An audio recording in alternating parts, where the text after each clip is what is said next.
Hello students, आज के lecture में हम कुछ बचे हुए टॉपिक्स पढ़ने वाले इस चैप्टर के। तो स्टार्ट करेंगे हम कॉलरॉस लॉ से।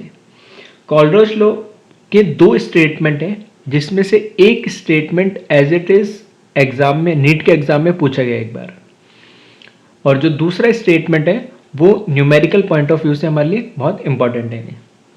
तो पहले बात करते हैं हम स्टेटमेंट वन की। तो स्टेटमेंट वन जो है कॉलरॉस लॉ का, तो कहता है on infinite dilution each ion has definite contribution towards molar और equivalent conductivity of electrolyte irrespective nature and source of ion of electrolyte obtained। इसका मतलब है कि ऑन इनफाइनाइट डायल्यूशन मतलब हम किसी भी इलेक्ट्रोलाइट का, स्पेसिफिक किसकी बात हो रही है, वीक इलेक्ट्रोलाइट के लिए, क्योंकि स्ट्रॉन्ग इलेक्ट्रोलाइट तो हर कंसंट्रेशन पे क्या होता है, 100% आयोनाइज्ड होता है। तो यह हम बात कर रहे हैं वीक इलेक्ट्रोलाइट की।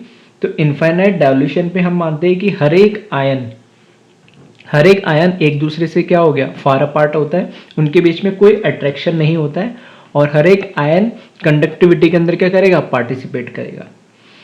तो वो मोलर या इक्विवेलेंट कंडक्टिविटी हो उस आयन की। अब वो आयन, जैसे मैंने फॉर एग्जांपल बोल दिया सोडियम आयन है, अब सोडियम आयन NaCl से मिला है, या सोडियम आयन सोडियम सल्फेट से मिला है, या सोडियम आयन सोडियम, ठीक है, कोई भी, जैसे हमने ले लिया ब्रोमाइड से मिला है। मतलब सोडियम किसी भी इलेक्ट्रोलाइट से हमें मिला है, अगर वो Na+ है तो उसकी जो मोलर कंडक्टिविटी या इक्विवेलेंट कंडक्टिविटी होती है वो फिक्स्ड होती है, उसके सोर्स पे डिपेंड नहीं करेगी या उसके नेचर पे डिपेंड नहीं करेगी। ठीक है, nature and source of ion of electrolyte obtain, उस इलेक्ट्रोलाइट का नेचर क्या है और वो आयन किस सोर्स से ऑब्टेन हुआ है उससे कोई फर्क नहीं पड़ता। वो NaCl नॉर्मल वाटर से मिला है या NaCl हमने प्योर मोल्टन फॉर्म से निकाला, उससे भी कोई लेना देना नहीं है।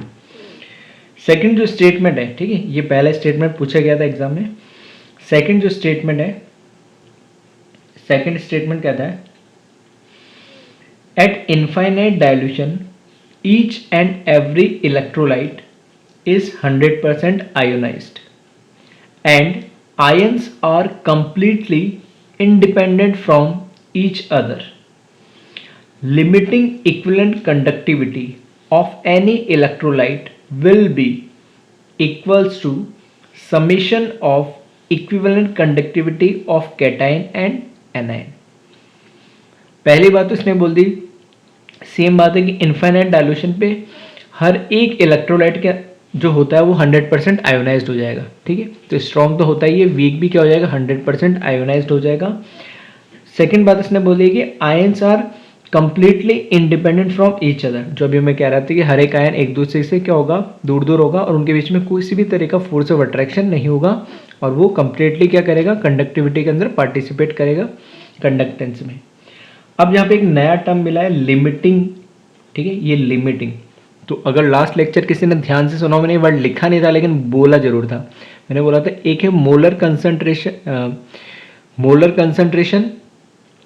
ठीक है, या equivalent molar conductance at any concentration और equivalent conductance at any concentration.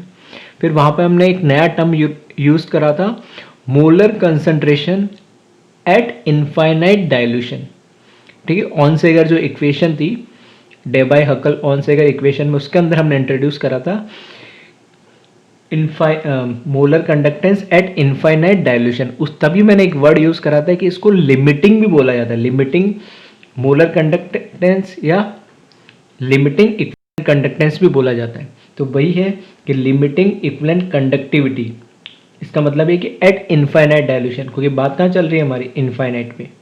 तो limiting equivalent conductivity of any electrolyte will be equals to summation of equivalent conductivity of cation and anion.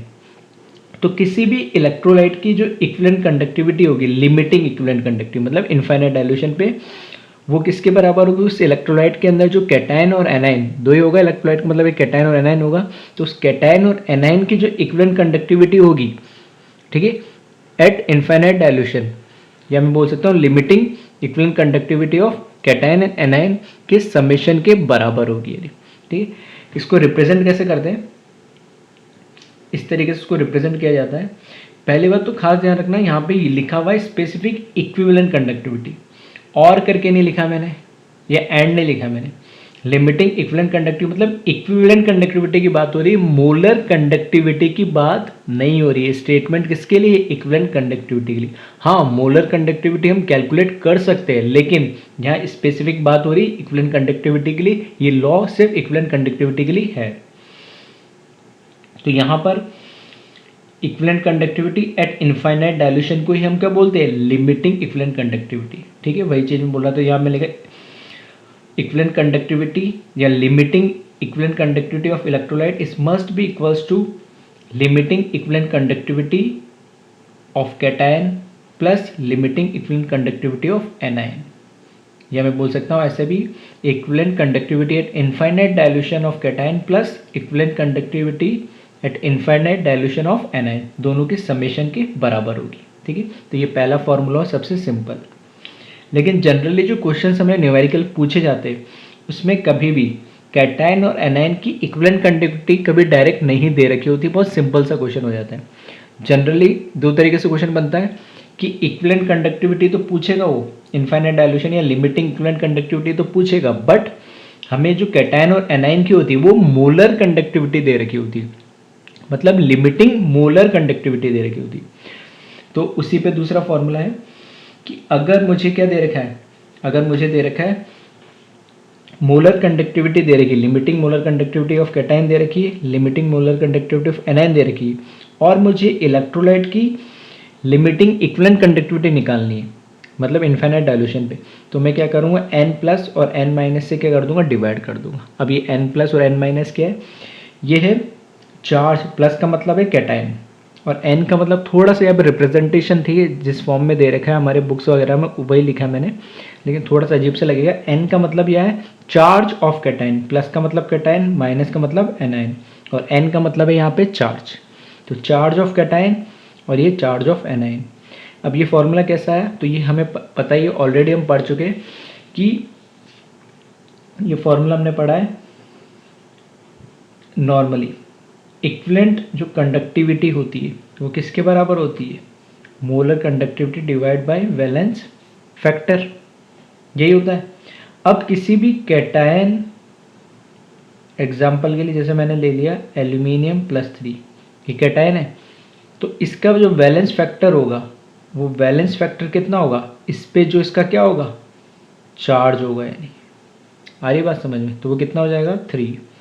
कोई भी एनायन है, एग्जाम्पल के लिए जैसे मैंने ले लिया सल्फेट एनायन है, तो इसका वैलेंस फैक्टर क्या होगा, किसी भी एनायन का वैलेंस फैक्टर उसका चार्ज, तो ये कितना हो जाएगा 2।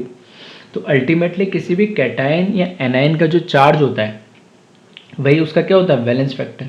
इसलिए यहाँ फॉर्मूले के अंदर, ठीक है, इसलिए जो फॉर्मूले के अंदर भी मैंने क्या लिखा है, इक्विवेलेंट कंडक्टिविटी कैलकुलेट करनी तो मुझे दे क्या रखी है, अगर मोलर कंडक्टिविटी, तो मैंने मोलर कंडक्टिविटी लिखा डिवाइड बाय, ये मैंने क्या बोला, ये कैटायन, तो चार्ज ऑफ कैटायन, वही उसका क्या हो जाएगा, एक तरीके से वैलेंस फैक्टर। चाहो तो सिंपलेस्ट वे में इसको वैलेंस फैक्टर भी लिख सकते हैं, लेकिन इस नोटेशन में मैंने इसलिए लिखा है क्योंकि बुक्स में भी इसी तरीके से दे रखा है, तो तुम्हें थोड़ा यूज हो जाओ, तो कभी क्वेश्चंस करो तो तुम्हें थोड़ा अजीब ना लगे, लेकिन अल्टीमेटली है कि ये वैलेंस फैक्टर ऑफ कैटायन है, यानी सिंपली सी चीज़। ठीक है, तो एक बार इसको कॉपी कर ले, और एक फॉर्मूला और है इसका,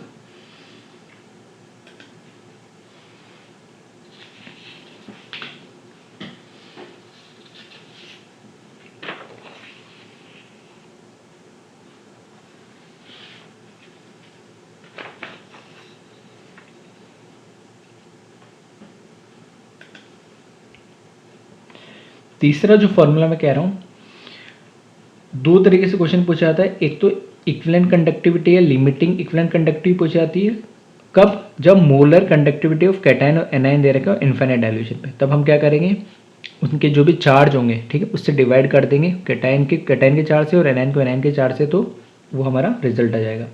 दूसरा तरह का क्वेश्चन ये बनता है कि वो लिमिटिंग मोलर कंडक्टिविटी पूछ ले, ठीक है, एट, या ऐसे बोल सकता हूँ molar conductivity at infinite dilution पूछ ले, तब वो किसके बराबर होगा, mu plus molar conductivity of cation at infinite dilution, mu minus molar conductivity of anion at infinite dilution.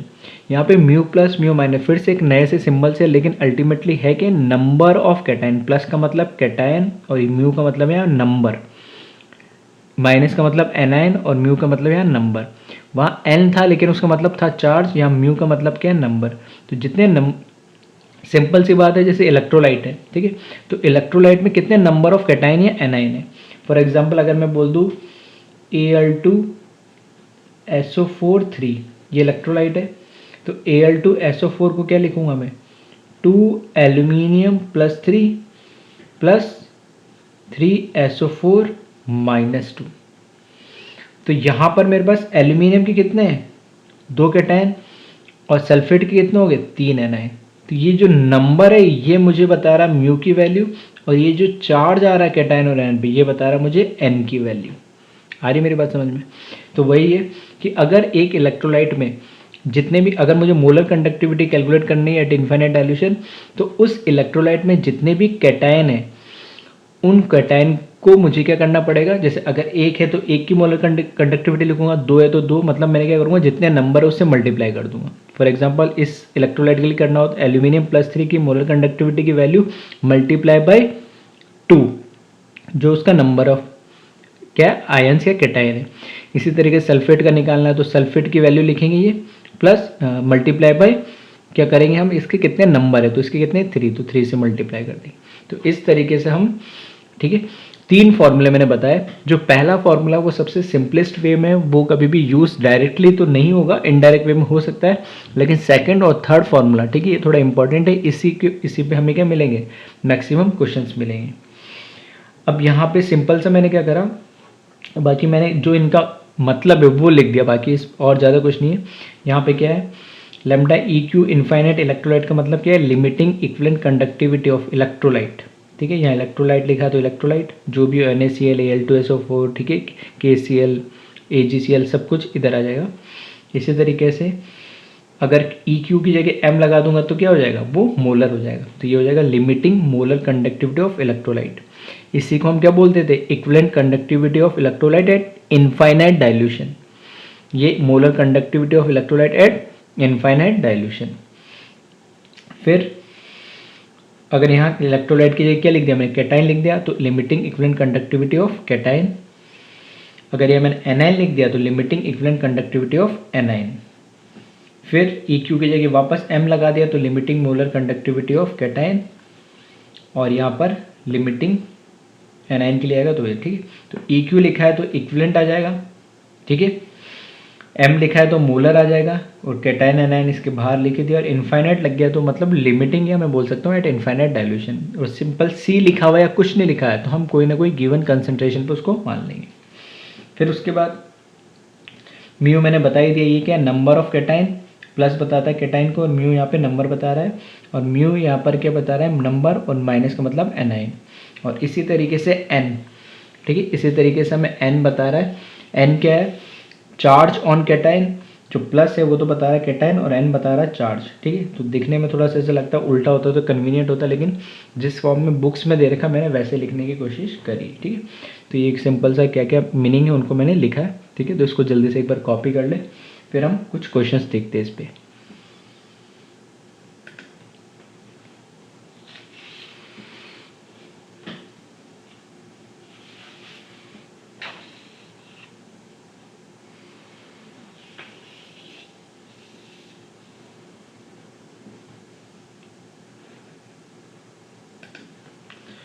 First question दे रखा मैं, right the expression for limiting molar conductivity and limiting equivalent conductivity for following electrolyte, ठीक है। हमें दो चीज़ बताना है, एक तो लिमिटिंग मोलर कंडक्टिविटी और दूसरा लिमिटिंग इक्विवेलेंट कंडक्टिविटी के एक्सप्रेशन हमें लिखने हैं जो भी हमें इलेक्ट्रोलाइट गिवन दे रखे।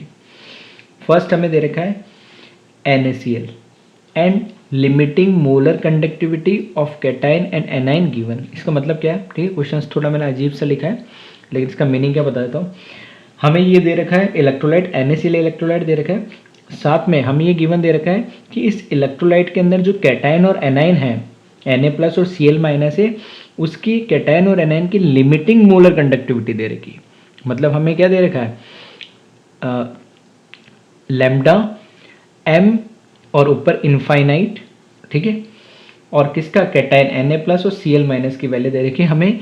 इक्विवेलेंट लिमिटिंग इक्विवेलेंट कंडक्टिविटी नहीं दे रखी है, लिमिटिंग मोलर कंडक्टिविटी दे रखी है कैटायन और एनायन की। तो क्वेश्चंस में भी क्योंकि इसी तरीके से पूछा जाता है, इसलिए मैंने इस क्वेश्चन में भी ऐसे रखा कि इक्विवेलेंट कंडक्टिविटी दे देंगे तो डायरेक्टली हम क्या कर देंगे, सिंपली समेशन कर देंगे, ना हमें चार्ज से मतलब है ना ही हमें क्या करना है उसके नंबर से मतलब है कैटायन और एनायन। लेकिन अगर हमें इक्विवेलेंट कंडक्टिविटी नहीं दे रखी और मोलर कंडक्टिविटी दे रखी कैटायन और एनायन की, तब मुझे चार्ज और किसका नंबर का ध्यान रखना पड़ेगा, क्योंकि यहाँ दो चीज़ पूछी है, मोलर कंडक्टिविटी और दूसरा इक्विवेलेंट कंडक्टिविटी। तो सॉल्यूशन में इसका देखें, ठीक है, तो चाहो तो कैलकुलेट कर सकते हो। सेकंड और थर्ड जो फॉर्मूला है वही यूज़ होगा सबके अंदर, ठीक है, सेकंड और थर्ड फॉर्मूला यूज़ होगा, क्योंकि हमें मोलर कंडक्टिविटी कैटायन और एनायन की गिवन दे रखी।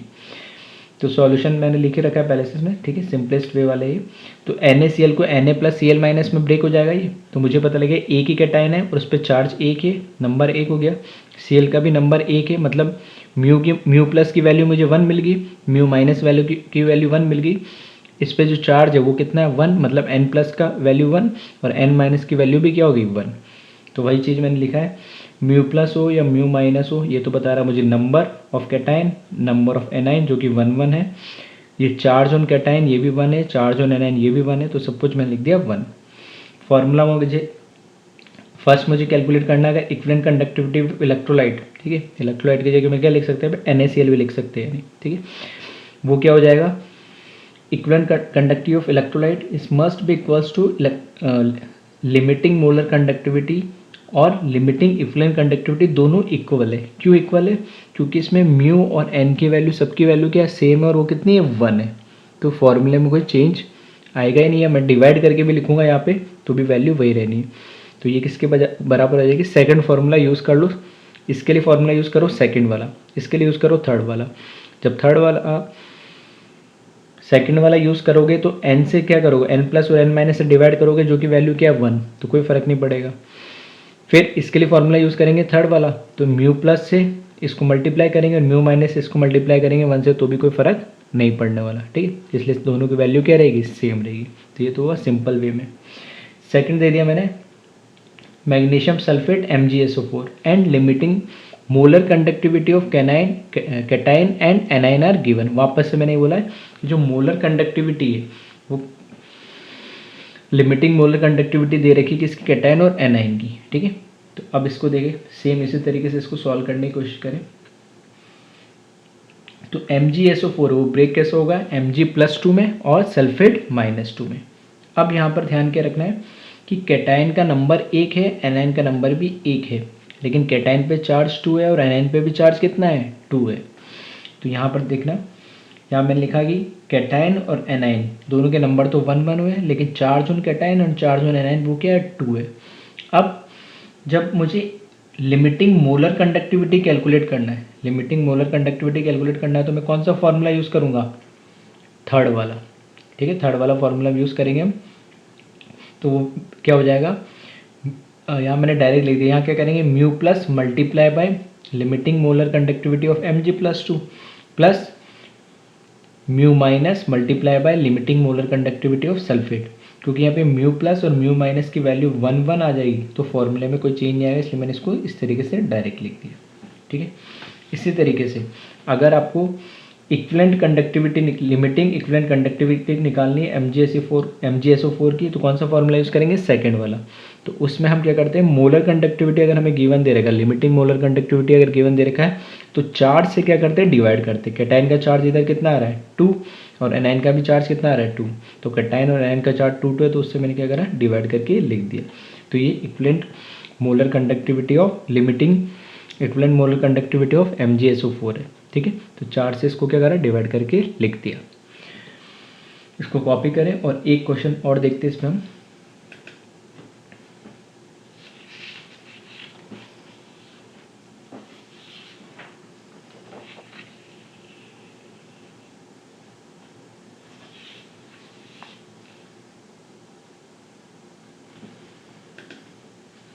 ठीक है, थर्ड इसमें एक दे रखा है calcium phosphate CA3PO4 2 and limiting molar conductivity of cation anion are given. वापस से सेम है, तो इस बार बस ये देखना मैं कैटायन और एनायन में क्या क्या चेंज आ रहा है। तो कैल्शियम फॉस्फेट जब आयोनाइज्ड होगा तो ठीक है, ये बताया हुआ था मैंने, क्या कर दिया, क्रॉस मल्टीप्लाई चार्ज आ जाएगा। तो 3 कैटायन पे +2 चार्ज, 2 फॉस्फेट पे -3 चार्ज। ठीक है, तो पहले कैटायन है तो पॉजिटिव और इसके इधर नेगेटिव। तो अब यहाँ पर मुझे म्यू प्लस की वैल्यू, मतलब कितने कैटायन हो गए 3, म्यू माइनस की वैल्यू 2, मतलब एनायन की नंबर कितना हो गए 2, कैटायन का चार्ज कितना हो गया n प्लस की वैल्यू 2, और एनायन का चार्ज क्या हो गया n माइनस की वैल्यू 3। तो वही चीज़ें अब सारी वैल्यू अलग अलग हो गई है यहाँ पे, म्यू +3 है, म्यू -2 है, n+2 है और n-3। ठीक है, वही मैं बता चुका हूँ। अब जब मैं कैलकुलेट करूँगा पहले limiting molar conductivity of calcium phosphate, तो मुझे थर्ड फार्मूला यूज़ करना है, तो उसमें मुझे number of cation and number of anion भी बताने पड़ेंगे। तो नंबर ऑफ कैटायन इधर 3 है तो 3 लिखा, ये उसकी जो भी न्यूमेरिकल वैल्यू हमें दे रखी होगी गिवन है तो मैंने एज इट इज़ लिख दिया, और ये एनायन के नंबर और limiting molar conductivity of phosphate ion. और अगर मुझे लिमिटिंग इक्विवेलेंट कंडक्टिविटी कैलकुलेट करना है तो मुझे क्या करना पड़ेगा, मोलर कंडक्टिविटी जो दे रखी है उसको 4 से डिवाइड करना पड़ेगा। तो यहाँ कैटायन का चार्ज 2 है और एनायन का चार्ज 3 है, तो इस तरीके से हम इसको क्या कर लेंगे, कैलकुलेट कर लेंगे। तो ये मैंने थोड़ा सा बस किस तरीके से फॉर्मूला यूज़ करना है, ठीक है, इलेक्ट्रोलाइट में कैटायन और एनायन के नंबर और चार्ज को लेके, तो उसकी थोड़ी सी प्रैक्टिस हो उसके लिए मैंने बताया। अगर न्यूमेरिकल वैल्यू दे रखी हो इनकी, ठीक है, तो यहाँ से हम इसके एग्जैक्ट वैल्यू कैलकुलेट कर सकते हैं। तो उसी पे एक न्यूमेरिकल मैंने लिखा है, ठीक है, नोटेशन के फॉर्म में लिखा है, लैंग्वेज की फॉर्म में नहीं लिखा है। समझा देता हूँ, हमें क्वेश्चन में दे रखा है limiting molar conductivity of ammonium ion that is 200 siemens centimetre square mole inverse. इसी तरीके से limiting molar conductivity of aluminium +3 ion की वैल्यू हमें दे रखी है 300, एंड इक्विवेलेंट, यहाँ 2 की तो दे रखी है मुझे limiting molar conductivity of ammonium and aluminium +3, और यहाँ मुझे दे रखा है limiting equivalent conductivity of sulphate ion that is 125। तब इसने पूछा है 4 value, calculate limiting equivalent conductivity of aluminium +3, calculate limiting equivalent conductivity of aluminium sulphate, third calculate limiting molar conductivity of aluminium sulphate, and fourth limiting molar conductivity of ammonium sulphate. ठीक है, तो ये कोलरस law पे based है ये। तो चाहो तो वीडियो को पॉज करके और आप इसको सॉल्व करके देख सकते हो, जो मैंने फॉर्मूले बताए वही यूज़ होंगे। ठीक है, और कुछ नया नहीं है इसमें। बाकी इसको हम देखते हैं किस तरीके से कैलकुलेट करना है।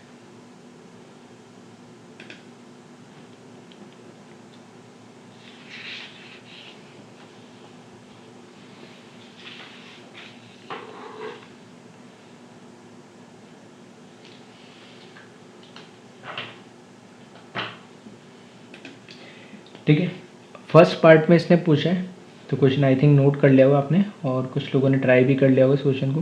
तो फर्स्ट पार्ट जो इसमें इसने पूछा है वो पूछा है limiting equivalent conductivity of aluminium +3, ये पूछा है इसने फर्स्ट पार्ट में।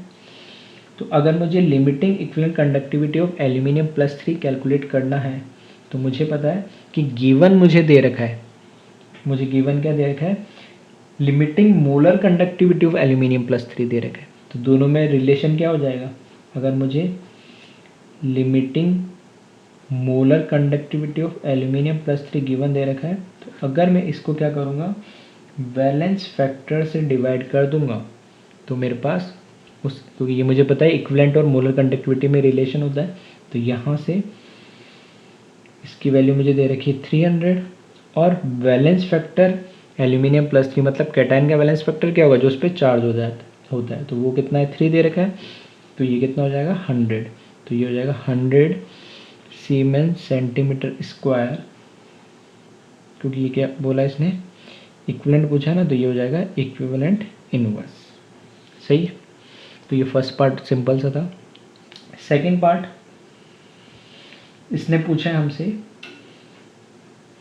Limiting equivalent conductivity of aluminium sulphate,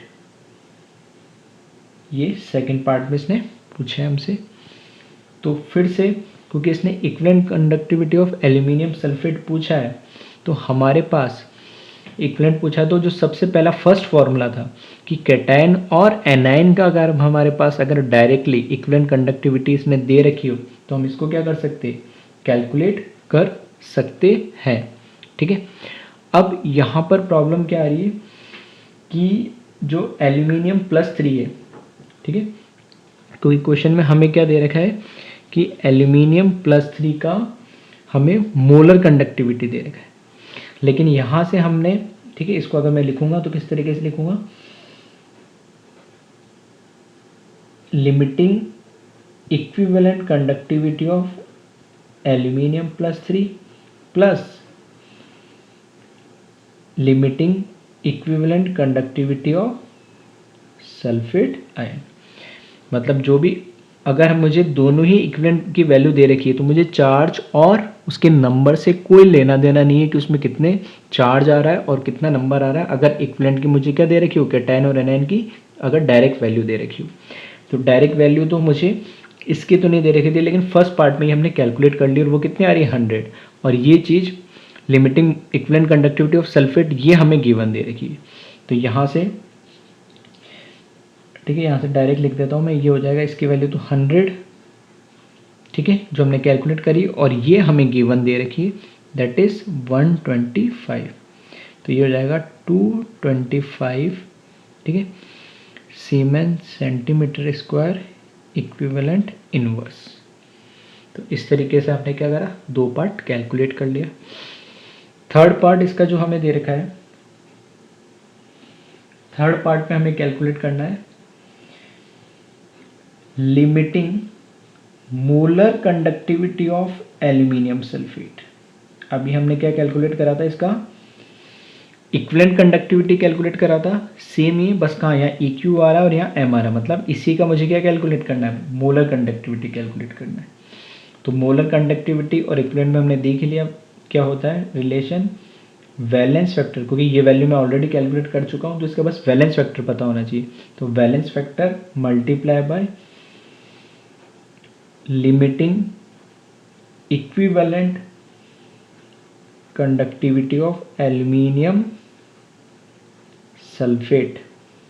सही है, अब बात हो रही है यहाँ पे इसका वैलेंस फैक्टर क्या होगा। तो किसी भी इलेक्ट्रोलाइट का जिसमें कैटायन और एनायन होता है उसका वैलेंस फैक्टर क्या होता है, टोटल उस पर कितना चार्ज हो, पॉजिटिव हो आइदर नेगेटिव, क्योंकि दोनों का चार्ज क्या होना चाहिए, मैग्नीट्यूड वाइज सेम ही होता है। तो अगर मैं बात करूँ, ठीक है, अगर मेरे पास एल्यूमिनियम सल्फेट है तो ये कैसे होगा, ब्रेक होगा, 2 एल्यूमिनियम +3 सल्फेट -2, ऐसे ब्रेक होगा। 3 पॉजिटिव चार्ज इधर आ जाएगा, 2 -2 इधर चार्ज चल जाएगा, 2 आयन है तो यहाँ पे 2 लिख दिए। अब देखो एक एल्यूमिनियम पे +3 तो 2 पे कितने हो जाएंगे, +6, एक सल्फेट पे -2 तो 3 पे कितने हो जाएंगे, -6, मतलब +6 है और -6 है, मतलब टोटल पॉजिटिव चार्ज ले लो आइदर और टोटल क्या ले लो, नेगेटिव चार्ज ले लो, दोनों का क्या होगा, मैग्नीट्यूड वाइज सेम ही होगा। तो यहाँ पे जो वैलेंस फैक्टर होगा इस इलेक्ट्रोलाइट का वो क्या होगा, उसमें जितना टोटल पॉजिटिव चार्ज और वो कितना होगा, 6। तो यहाँ पे मैं लिख देता हूँ इसका वैलेंस फैक्टर होगा 6। तो 6 मल्टीप्लाई बाई 225, ये वैल्यू ऑलरेडी हम कैलकुलेट कर चुके, ठीक है। तो इसको जब कैलकुलेट करेंगे तो ये आ जाएगा 1350 सीमेन सेंटीमीटर स्क्वायर, और यहाँ पर क्या हो जाएगा, मोल इनवर्स, ठीक है, यूनिट का ध्यान रखिए। ये इक्विवेलेंट था तो इक्विवेलेंट लगाया, मोलर था तो मोलर लगा दिया, ठीक है। ये हो गया हमारा थर्ड पार्ट, 3 सिंपल थे। अब आ जाओ फोर्थ पार्ट में। फोर्थ पार्ट में उसने पूछा है अमोनियम सल्फेट, ठीक है, molar limiting molar conductivity of ammonium sulphate. अब ये कैसे कैलकुलेट करें, तो ये जो limiting molar conductivity of ammonium sulphate, either मुझे क्या पता हो, अमोनिया का इक्विवेलेंट कंडक्टिविटी पता हो और सल्फेट का भी क्या पता हो, इक्विवेलेंट कंडक्टिविटी। तो सल्फेट का तो मुझे गिवन दे रखा है, लेकिन अमोनिया का नहीं दे रखा है। अमोनिया का मुझे मोलर कंडक्टिविटी गिवन दे रखा है, लेकिन मेरे पास अगर मोलर कंडक्टिविटी है तो उससे इक्विवेलेंट भी निकाल सकता हूँ, और इक्विवेलेंट निकल जाएगा तब सिंपल सा ये कैलकुलेट हो जाएगा ये। ठीक है, अब एक तो इस तरीके से हम कैलकुलेट कर सकते हैं। दूसरा तरीका क्या है कि अगर मेरे पास, ठीक है, अगर मेरे पास मोलर कंडक्टिविटी अगर मुझे कैलकुलेट करना है, ठीक है, अगर मोलर कंडक्टिविटी मुझे कैलकुलेट करना है तो, अच्छा मैंने गलत बोल दिया, क्योंकि यहाँ पे तो मुझे मोलर कंडक्टिविटी कैलकुलेट करना है, इक्विवेलेंट नहीं। तो मोलर कंडक्टिविटी कैलकुलेट करना है तो मोलर की वैल्यू होनी चाहिए, तो अमोनिया की वैल्यू है हमारे पास, ठीक है, और सल्फेट की इक्विवेलेंट है, तो इक्विवेलेंट को क्या कर लो, मोलर में कन्वर्ट कर लो, ऐसे भी। ठीक है, तो क्वेश्चन को कैसे भी कर सकते हो, दो तरीके से क्वेश्चन को कर सकते हो। ठीक है, पहला तरीका बता देता हूँ, दूसरा तुम ट्राई करना। मैं क्या कर रहा हूँ, ये बोल रहा हूँ कि जो मोलर कंडक्टिविटी सेम इसी तरीके से कैलकुलेट कर रहा हूँ कि अगर इस इलेक्ट्रोलाइट को मुझे वैलेंस फैक्टर पता हो मल्टीप्लाई बाय इस इलेक्ट्रोलाइट का मुझे क्या हो, इक्विवेलेंट लिमिटिंग इक्विवेलेंट कंडक्टिविटी मुझे पता हो, तो भी मैं इसको क्या कर सकता हूँ, कैलकुलेट कर सकता हूँ। पहला तरीका तो ये है। अब वैलेंस फैक्टर कैसे पता लगेगा, तो मुझे पता है कि जो अमोनियम सल्फेट है वो कैसे ब्रेक होगा, 2NH4 प्लस में, ठीक है, प्लस सल्फेट -2 में। तो एक पे प्लस चार्ज है तो दो पे +2 हो जाएगा, और एक पूरे पे -2, तो वैलेंस फैक्टर जो इसका होगा वो हो जाएगा 2। अब ये जो वैल्यू है, अब मुझे इक्विवेलेंट कंडक्टिविटी कैलकुलेट करना है, तो दोनों को क्या करूँ, अलग अलग कर लूँ। तो इसका जो वैलेंस फैक्टर है वो तो हो गया 2, और इक्विवेलेंट कंडक्टिविटी मुझे कैलकुलेट करना है, तो मुझे पता होना चाहिए equivalent of cation that is NH4 plus, और equivalent of anion that is sulphate. तो इक्विवेलेंट ऑफ सल्फेट ये तो हमें गिवन दे रखा है, इसको मुझे कैलकुलेट करना है। अब मुझे अगर अमोनिया का लिमिटिंग इक्विवेलेंट कंडक्टिविटी कैलकुलेट करनी है, तो मुझे क्या करना पड़ेगा, उसके वैलेंस फैक्टर्स को मल्टीप्लाई करना पड़ेगा उसके लिमिटिंग मोलर कंडक्टिविटी की वैल्यू से। और यहाँ पे अमोनिया का वैलेंस फैक्टर कितना हो जाएगा, 1, जो कि उस पर कितना होता है, चार्ज। कोई कैटायन है तो कैटायन का वैलेंस फैक्टर उस पर जो चार्ज है तो वो हो जाएगा 1। और अमोनियम की मोलर कंडक्टिविटी की वैल्यू हमें दे रखी है कितनी है, 200। तो ये आ जाएगा मेरे पास 200, ठीक है, सीमेन सेंटीमीटर स्क्वायर और equivalent inverse.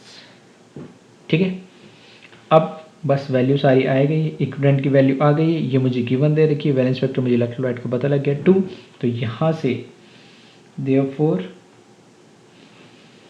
Limiting molar conductivity of ammonium sulphate is must be equals to 2 into, ठीक है, ये वैल्यू कितनी आ जाएगी, 200 प्लस इसकी वैल्यू हमें क्वेश्चन में गिवन दे रखी कितनी, 125। तो 200 प्लस 125 कितना हो जाएगा, 325, और 325 इंटू 2 कितना हो जाएगा, 650, जो हो जाएगा सीमेन सेंटीमीटर स्क्वायर, और मोलर पूछा है तो मोल इनवर्स।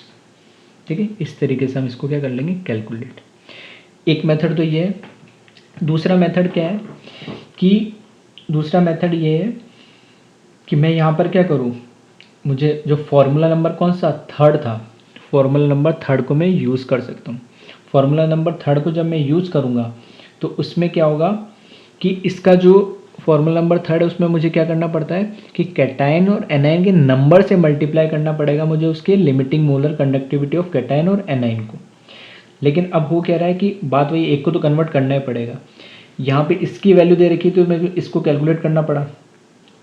जब मैं उसको यूज़ करूँगा, मोलर कंडक्टिविटी वाला थर्ड फॉर्मूला यूज़ करूँगा, तो यहाँ पर क्या होगा कि मोलर कंडक्टिविटी मुझे अमोनिया की तो दे रही है लेकिन सल्फेट की नहीं दे रही है, इसको कन्वर्ट करना पड़ेगा। मतलब ऐसे कर लो या वैसे कर लो, एक का तो कन्वर्जन होना ही पड़ेगा। ठीक है, ये थोड़ा इजी इसलिए था क्योंकि इसका मोलर और इक्विवेलेंट दोनों क्या आ गया सेम, क्योंकि वैलेंस फैक्टर इसका 1 रहेगा, लेकिन इसका वैलेंस फैक्टर 1 नहीं 2 है, तो वो वैल्यू अलग अलग मिलेगी।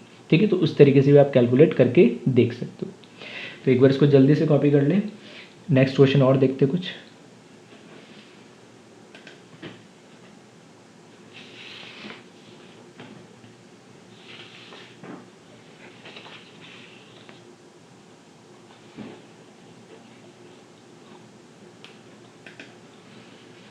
ठीक है, यहाँ पे नेक्स्ट क्वेश्चन हमें दे रखा है, वापस से लैंग्वेज में नोटेशन में लिखा है, limiting molar conductivity of sodium acetate that is 800 siemens centimetre square mole inverse, limiting molar conductivity of HCl which is equals to 500, limiting molar conductivity of NaCl which is equals to 400, then calculate limiting molar conductivity of acetic acid. ठीक है, इस तरह के question में मिल जाएंगे कोल्डोश लो पे। तो इसमें देखो सिंपल सा, इधर उधर सोचने की ज़रूरत ही नहीं है। ठीक है, क्योंकि इसमें मुझे कैटाइन और एनाइन अलग अलग दे ही नहीं रखे, तो इसको कोल्डोश लो से डायरेक्ट सॉल्व करना पॉसिबल नहीं है। तो इसमें मुझे इस तरह के क्वेश्चन में ध्यान रखना कि मुझे किसकी मोलर या इक्विवेलेंट कंडक्टिविटी कैलकुलेट, यहाँ तो सारे मोलर ही दे रखे हैं, ये भी मोलर है मोलर है मोलर है मोलर ही कैलकुलेट करना है। ठीक है, तो सोचना ही नहीं ज़्यादा, लेकिन इस केस में जो मुझे कैलकुलेट करना वहाँ से स्टार्ट करना। ठीक है, तो जैसे इस क्वेश्चन की मैं बात करूँ तो मुझे CH3COOH एसिटिक एसिड की मुझे क्या पूछी, लिमिटिंग मोलर कंडक्टिविटी की वैल्यू पूछी। मुझे पता है ये जो एसिटिक एसिड है ये जब आयोनाइज्ड होगा तो ये CH3CO माइनस प्लस किस में आयोनाइज होगा, H प्लस में। अब ये ध्यान रखें कि ये जो रिमेनिंग वैल्यूज़ है इसको मुझे कैसे यूज़ करना है। तो देखना मैं इसको कैसे लिख रहा हूँ, CH3COOH था।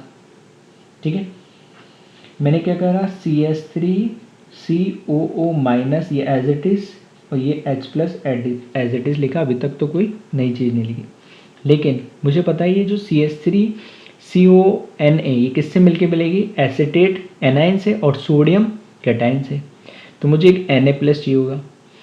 फिर जो HCl है ये कैसे बना होगा, एक H प्लस से और Cl माइनस से, तो इसका एसिटेट का ये एनाइन मुझे दे रखा है और इसका H प्लस मुझे दे रखा है, मुझे मतलब एक Na प्लस चाहिए होगा और एक Cl माइनस चाहिए होगा।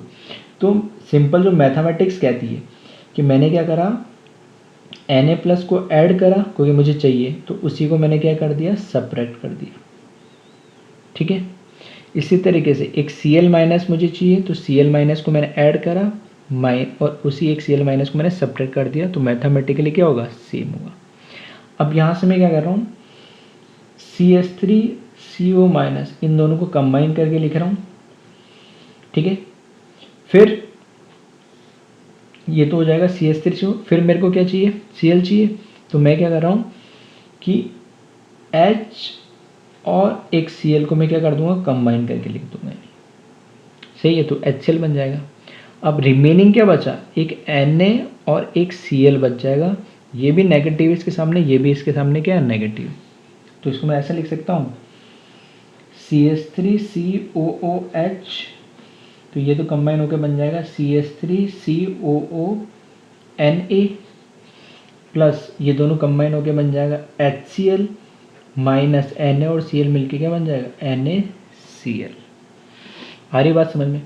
तो इस तरीके से अब देखो, सोडियम एसिटेट की वैल्यू मुझे दे रखी है, HCl की वैल्यू मुझे दे रखी है और NaCl की वैल्यू भी दे रखी है। मतलब इन दोनों की मोलर कंडक्टिविटी वैल्यू को ऐड करना है और इसको सब्ट्रैक्ट करना है, तो मुझे एसिटिक एसिड की क्या हो जाएगी, लिमिटिंग मोलर कंडक्टिविटी की वैल्यू फाइंड हो जाएगी। ठीक है, तो बस वही चीज़ मैं लिख रहा हूँ, दैट इज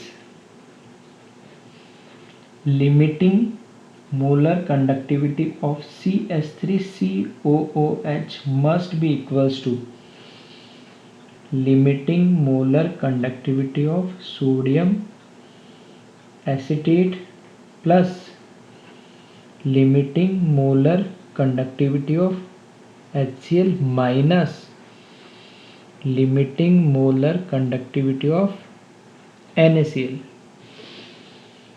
इसकी वैल्यू हमें दे रखी कितनी 800 प्लस HCl की वैल्यू दे रखी है हमें 500 माइनस NaCl की वैल्यू दे रखी कितनी 400।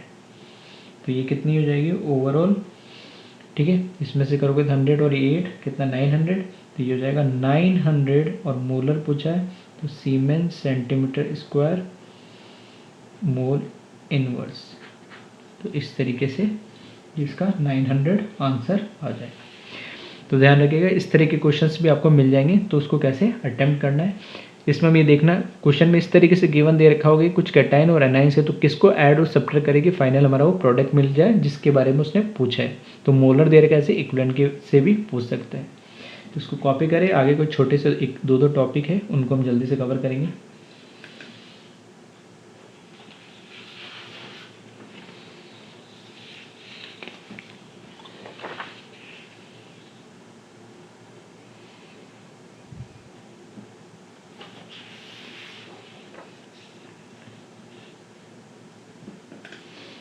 ठीक है, नेक्स्ट हेडिंग है determination of degree of dissociation for weak electrolyte. ठीक है, तो यहाँ पे सारी बात किस पे चल रही है, वीक इलेक्ट्रोलाइट पे चल रही है, क्योंकि स्ट्रॉन्ग तो 100% आयोनाइज्ड हो ही जाता है। तो डिग्री ऑफ डिसोसिएशन मतलब अल्फा की बात चल रही है। तो एग्जाम्पल के लिए मैंने ए बी को इलेक्ट्रोलाइट ले लिया, तो इसमें ए कैटायन और बी एनाइन है। अब मैंने माना कि T = 0 पे इसका मैंने मान लिया यूनिट, मान लिया 1 यूनिट इसका कंसंट्रेशन है, तो ये 0 0 आयोनाइज्ड हुआ होगा। वीक इलेक्ट्रोलाइट तो इक्विलिब्रियम होगा इनके बीच में। T = T' मैंने मान लिया कि किसी भी टाइम T' पे ये इतना अल्फा इसमें से क्या हो गया, या मैं ऐसा बोल सकता हूँ T = T इक्विलिब्रियम भी बोल सकते हैं इसको, या किसी भी टाइम पे मान लो, इन जनरल बोल रहा हूँ, तो वो अल्फा उसमें से डिसोसिएट होगा, ये अल्फा और अल्फा बन गया होगा। फिर क्योंकि हम बात कर रहे हैं यहाँ पर लिमिटिंग मोलर कंडक्टिविटी का, मतलब मैंने और क्या बताया एट इनफाइनाइट, या ऐसे बोल सकता हूँ मोलर कंडक्टिविटी या equivalent conductivity at infinite dilution. तो इनफाइनाइट के केस में क्या होगा, हम मान के चलते हैं कि सारे और कैटायन और एनायन 100% क्या हो जाएंगे, आयोनाइज हो जाएंगे, जो कि कोल्डर्स लॉ में बोला है। तो वही चीज़ है कि मैंने मान लिया कि अब सारे आयोनाइज्ड हो गए, तो यहाँ पे 0 रह गया और यहाँ पे 1 और 1 100% आयोनाइज्ड हो गए।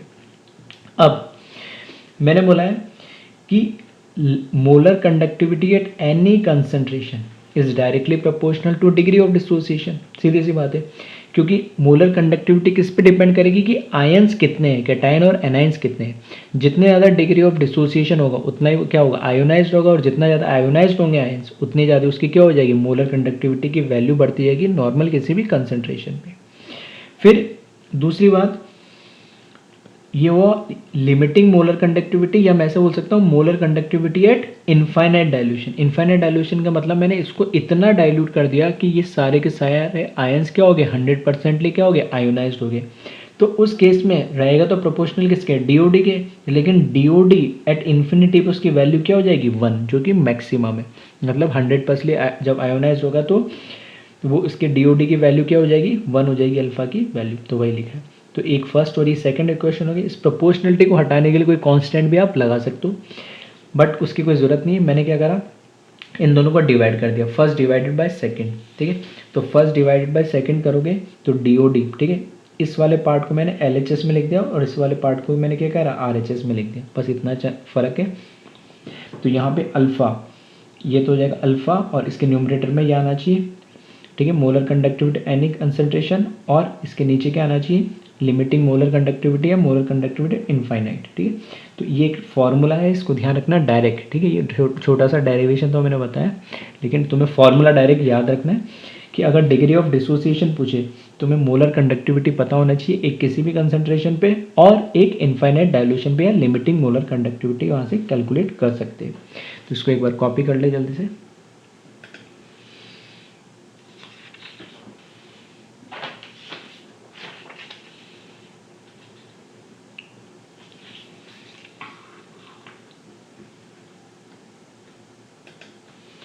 फिर दे रखा है determination of equilibrium constant for weak electrolyte. ठीक है, इक्विलिब्रियम कांस्टेंट की बात करें तो वापस से ए भी मैंने इलेक्ट्रोलाइट ले लिया, कैटाइन और एनाइन। ठीक है, इसमें मैंने मान लिया सी इसकी कोई कंसंट्रेशन है इनिशियली और 0, उस टाइम इनिशियली ये कुछ आयोनाइज नहीं हुए। फिर मैंने माना कि किसी भी इक्विलिब्रियम कंडीशन पे ये क्या होगा, सी माइनस सी अल्फ़ा, ये सी अल्फ़ा बन जाएगा और ये सी अल्फ़ा बन जाएगा, इसमें सी अल्फ़ा क्या हो जाएगा, डिसोसिएट हो जाएगा। तो ये सब चीज़ हम इक्विलिब्रियम, ठीक है, केमिकल इक्विलिब्रियम में पढ़ चुके हैं, इसलिए मैं बहुत ज़्यादा डिटेल में नहीं बता रहा हूँ, ठीक है, केमिकल और आयनिक इक्विलिब्रियम में। तो यहाँ से इक्विलिब्रियम की वैल्यू कैसे निकालते हैं, कांस्टेंट की concentration summation product of concentration of product, ठीक है, प्रोडक्ट के जितने भी हमारे पास है उनकी कंसंट्रेशन को मल्टीप्लाई करना होता है, डिवाइड में रिएक्टेंट को लिखना होता है उनकी कंसंट्रेशन, तो वही मैंने लिखा है। तो ए प्लस, ठीक है, ऑसवाल्ड लॉ आपने पढ़ा है, ये सेम वही चीज़ है।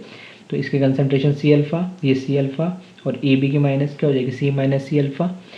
यहाँ से दोनों में क्या हो जाएगा, सी स्क्वायर और अल्फ़ा स्क्वायर, और यहाँ पे सी कॉमन आएगा तो 1 माइनस अल्फ़ा, तो वही लिखा, सी से सी कैंसिल हो जाएगा, तो इक्विलिब्रियम कांस्टेंट, ठीक है। ऑलरेडी फार्मूला पढ़ चुका, कुछ नया फार्मूला नहीं, बस मैंने यहाँ पर फिर से बता दिया, क्योंकि यहाँ पे क्योंकि लास्ट केस में हमने क्या देखा था, अल्फ़ा कैलकुलेट करना।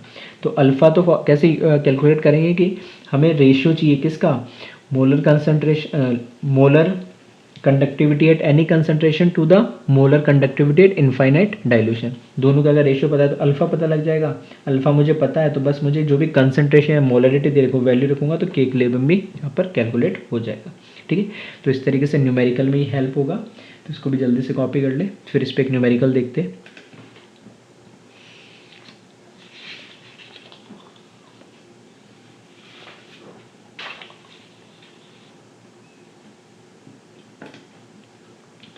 ठीक है, तो न्यूमेरिकल आपके स्क्रीन पे दिख रहा होगा। Conductivity of an aqueous solution, conductivity of an aqueous solution of weak monoprotic acid is 3.3 into 10 raised to the power minus 4 ohm inverse centimeter inverse at a concentration of 0.02 molarity. If at this concentration degree of dissociation is 0.05, then calculate limiting molar conductivity. ठीक है, तो simple सा question है, formula मैंने बता ही दिया, तो जल्दी से इसको सॉल्व कर लें। ठीक है, तो यहाँ पर अगर मैं देखूँ तो मुझे गिवन क्या क्या दे रखा है, एक तो सॉरी कंडक्टिविटी की वैल्यू दे रखी है, weak monoprotic acid, weak monoprotic acid, weak तो है ही, और मोनोप्रोटिक मतलब एक एच पे से देगा, तो इसकी के की वैल्यू मुझे दे रखी कितनी, 3.3 into 10 raise to the power minus 4 ohm inverse भी लिख सकते हैं और सीमेन भी लिख सकते हैं या मो भी लिख सकते हैं, ठीक है, यूनिट के बारे में बात कर चुके हैं। और दूसरी चीज़ हमें क्या दे रखी है, इसकी मोलरिटी दे रखी कितनी, 0.02, and finally degree of dissociation या अल्फा की वैल्यू मुझे दे रखी है 0.05, ठीक है, ये हमें मुझे गिवन दे रखा है। और यहाँ पर हमें कैलकुलेट क्या करना है, मोलर कंडक्टिविटी इनफाइनाइट डायल्यूशन या लिमिटिंग मोलर कंडक्टिविटी। तो लिमिटिंग मोलर कंडक्टिविटी के लिए मैं डायरेक्ट तो कोई फॉर्मूला है नहीं, लेकिन हाँ डिग्री ऑफ डिसोसिएशन के फॉर्म में एक फॉर्मूला है, और वो फॉर्मूला क्या है, अल्फा इज इक्वल्स टू, अभी जो हमने देखा था, at any concentration to the infinite dilution. ये मुझे गिवन दे रखा है, ये मुझे कैलकुलेट करना है, तो ये मुझे पता होना चाहिए। ये डायरेक्टली इसकी वैल्यू नहीं दे रखी, लेकिन ये मैं कैलकुलेट कर सकता हूँ, कैसे, क्योंकि मुझे पता है इसका फॉर्मूला क्या होता है, मोलर कंडक्टिविटी, सी भी लगाते हो और नहीं भी लगाते तो भी हम एट एनी कंसंट्रेशन मानेंगे, और अगर इनफाइनाइट लगाए तब भी उसको हम लिमिटिंग मानेंगे। इसकी वैल्यू क्या होती है, 1000 इंटू के कंडक्टिविटी डिवाइड बाय मोलरिटी। तो इसकी वैल्यू हमें दे रखी है 1000 इंटू के की वैल्यू मुझे दे रखी 3.3 into 10 to the power minus 4 divide by molarity की वैल्यू क्या दे रखी है 0.02। तो यहाँ से मोलर कंडक्टिविटी की वैल्यू जो आ जाएगी एट एनी कंसंट्रेशन वो आ जाएगी 16.5, ठीक है, सीमेन सेंटीमीटर स्क्वायर और मोल इनवर्स।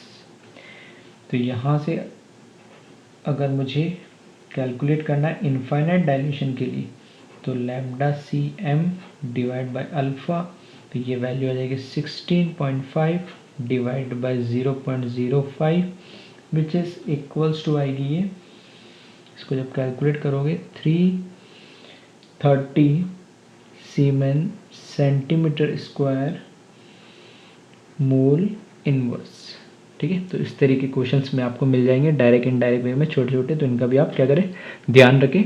और एक लास्ट छोटा सा टॉपिक और है, उसको भी हम जल्दी से कंप्लीट करते हैं और लेक्चर ख़त्म करेंगे।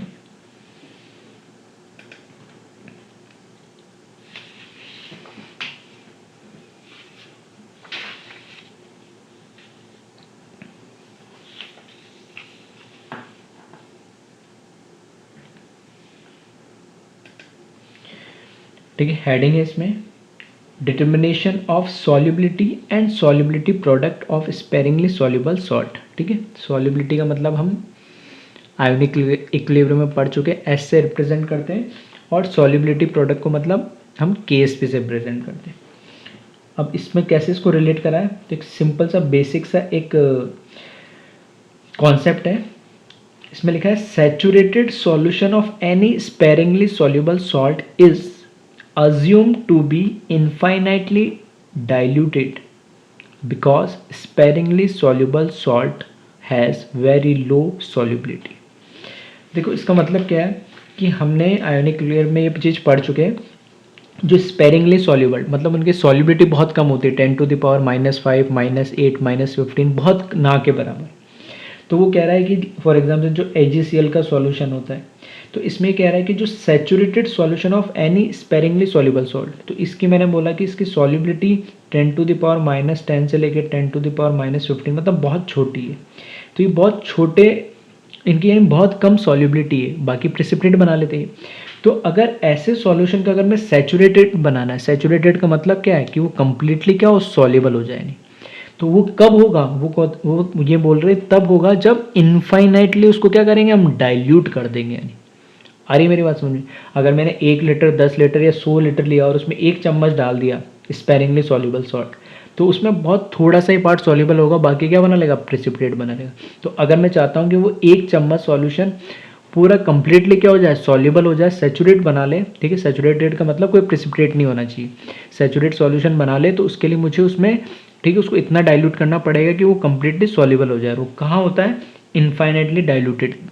इसका मतलब क्या है कि प्रैक्टिकली तो ये पॉसिबल होता नहीं है। तो कहने का मतलब है कि हम एक अजम्पशन कर लेते हैं कि इनफाइनाइटली इसको इतना डाइल्यूट करता जाऊँ कि वो पूरा का पूरा क्या हो जाए, सॉल्युबल हो जाए। तो बस यही एक कॉन्सेप्ट है छोटा सा जो हमने इसको यूज़ करा है। तो यहाँ लिखा है, हमें पता है जनरली कि जो molar conductivity at any concentration होती है उसका formula 1000 into conductivity divide by molarity होता है। लेकिन अगर मैं यही बोलूँ, अगर इनफाइनाइट डाइल्यूशन की बात करूँगा, तो वो जो उसकी कंसंट्रेशन या मोलरिटी है वो किसके बराबर हो जाएगा, उसकी सॉल्युबिलिटी के। आ रही मेरी बात समझ, मैंने क्या बोला, मैंने बोला है eight infinite dilution the molarity of solution become equals to its solubility, that is m equals to small s। क्योंकि जो इसकी जब इनफाइनाइट डाइल्यूशन कर दूंगा तो इनफाइनाइट डाइल्यूशन पे ये वैल्यू चेंज होकर सी हट के यहाँ पे क्या आ जाएगा, इन्फिनिटी। दूसरी चीज जो उसकी कंसंट्रेशन होगी, वो कंसंट्रेशन को मैं ऐसे ही बोल, क्योंकि एस जो होता है वो क्या रिप्रेजेंट करता है आयोनिक इक्विलिब्रियम में, एक कंसंट्रेशन ही तो बताता है, वो सॉल्युबिलिटी बताता है, तो है तो क्या एक्चुअली कंसंट्रेशन ही। तो वो ऐसी एम बन जाएगा कब, जब मैं उसको इनफाइनाइटली क्या कर दूंगा, डाइल्यूट कर दूंगा। यानी मतलब इनफाइनाइट डाइल्यूशन पे ही जो उसकी सॉल्युबिलिटी होगी वही उसको क्या बन जाएगी, उसकी कंसंट्रेशन बन जाएगी, क्योंकि एस कुछ अलग चीज़ नहीं है, एस भी एक कंसंट्रेशन टर्म ही है। बस यही कॉन्सेप्ट हमने यूज़ करा है। तो ये फॉर्मूला बस मॉडिफाई हो गया, यहाँ से सी की जगह क्या आ जाएगा, इन्फिनिटी आ जाएगा, और यहाँ एम की जगह क्या आ जाएगा, एस आ जाएगा। तो यहाँ से मैं एस की वैल्यू कैलकुलेट कर लूँगा सॉल्युबिलिटी की, स्पेरिंगली सॉल्युबल सॉल्ट की। अगर जब एस की वैल्यू आ जाएगी तो मैं केस में भी कैलकुलेट कर सकता हूँ, क्योंकि हमें पता है, हम पढ़ चुके हैं कि बाइनरी अगर इलेक्ट्रोलाइट है तो कैटायन और एनायन में ब्रेक होगा, तो केस पे कैसे निकालते हैं, इसकी वैल्यू एस लिखते हैं, इसकी वैल्यू भी क्या लिखेंगे, एस लिखते हैं, तो S into S, S square हो जाएगा। ठीक है, फिर भी थोड़ा कन्फ्यूजन है तो आयोनिक को आप देखोगे सॉल्युबिलिटी वाला पार्ट तो उसमें समझ में आएगा कैसे भी, फिर भी मैंने लिख दिए। टर्नरी के लिए अगर कैलकुलेट करना है तो a plus two 2b minus, तो ये क्या हो जाएगा s, और ये क्या हो जाएगा 2s। तो जो इनका कॉफिशेंट स्टोइचोमेट्रिक कॉफिशेंट होता है वही उसकी क्या बन जाती है, पावर बन जाती है। ठीक है, शॉर्ट ट्रिक मैंने बताई थी। तो ये हो जाएगा s और ये 2s की पावर 2, तो क्या हो जाएगा 4s क्यूब।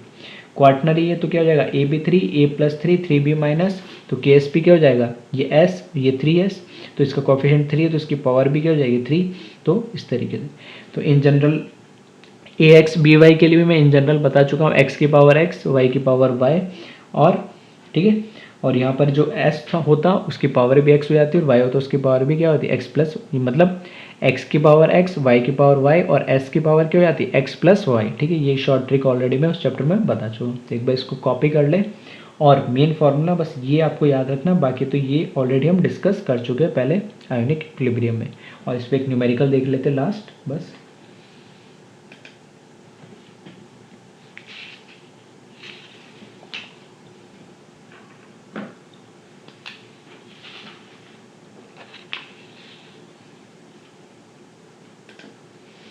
तो न्यूमेरिकल हमें दे रखा है the conductivity of saturated solution of AgCl is 1.38 into 10⁻⁻6 ohm inverse centimetre inverse if limiting molar conductivity for AgCl is 138 ohm inverse centimetre square mole inverse, then calculate solubility and solubility product of AgCl।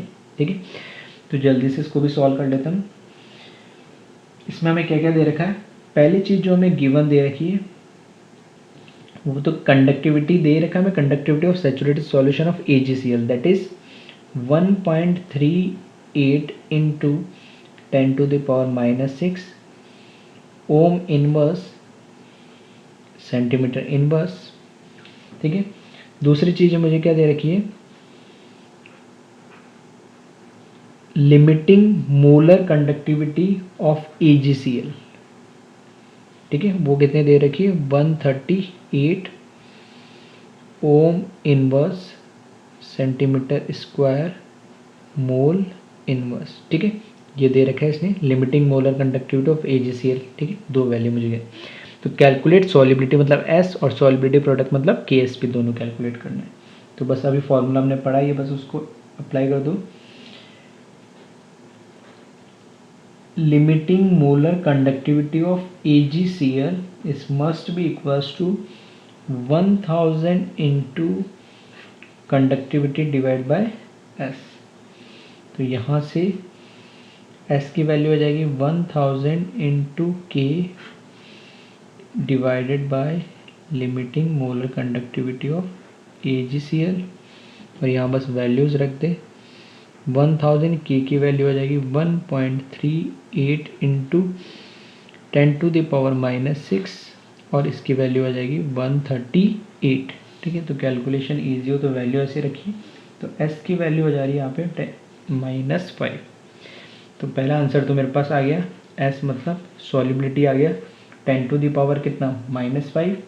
और जो AgCl है वो AgCl क्या है हमारे पास binary solution है। ठीक है, तो यहाँ पर जो KSP होगा वो क्या हो जाएगा S into S that is S square. तो KSP मुझे कैलकुलेट करना है, तो 10⁻⁻5 का स्क्वायर दैट इज 10⁻⁻10 ये KSP की वैल्यूज आ जाएगी। ठीक है, तो इस तरीके से ये लास्ट के कुछ टॉपिक्स है। ठीक है, अलग अलग में इंडिविजुअल कुछ अलग टाइप के टॉपिक्स है, तो इनको मैंने एक लेक्चर में कवर करने की कोशिश करी। और एक लास्ट लेक्चर हम देखेंगे जिसमें हम जो सेल और बैटरीज, ठीक है, एक आखिरी टॉपिक है हमारा सेल और बैटरीज, उसको एक एक लेक्चर में मैं फिर से सबको कवर कर लूँगा। एक बार इस लेक्चर को ध्यान से देख लें, कोई डाउट हो तो ठीक है ध्यान से सुनेंगे तो सारे क्लियर हो जाएंगे। और इसको समझ ले, फॉर्मूले याद रखने इनके, डेरिवेशन मैंने बता दी, कोई इंपॉर्टेंट नहीं, स्कूल में भी नहीं पूछेगा। हाँ, कंपटीशन के हिसाब से फॉर्मूले तुम्हें डायरेक्ट याद होने चाहिए। ठीक है, ओके, थैंक यू क्लास।